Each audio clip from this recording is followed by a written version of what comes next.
Israel seems to be on trial, which I don't understand. That Israel, people are saying ceasefire, and of course none of us want violence, but there was a ceasefire on October 6th.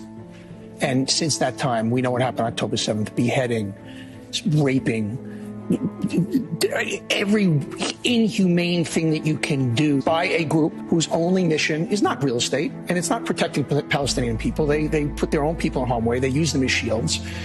They've stolen billions of dollars of aid from the humanitarian aid from them. Their only mission is to eliminate Israel, eliminate all Jews.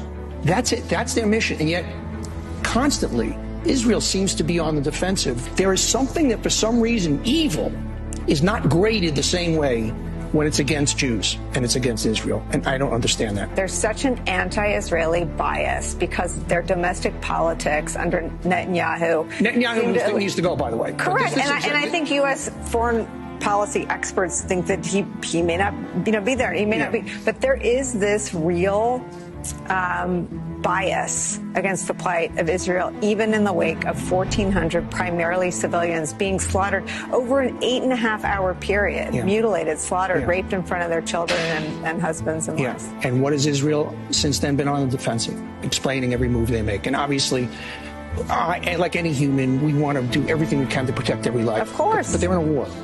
And innocent civilians are going to be hurt, just like innocent Germans were hurt. But you still got to take out the Nazis.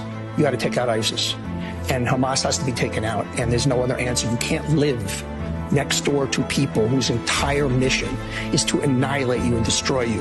And people in this country are cheering. And the media is just kind of tippy-toeing around it. The Jews are treated different than other groups. That there's a dislike. That there is somehow that Jews being hurt or being slaughtered is different than other people being hurt. That somehow they have it coming to them. Yeah, I said it. That's what this is about. I don't know why the media just can't lay things out evenly. Nobody's asking you to side with either side.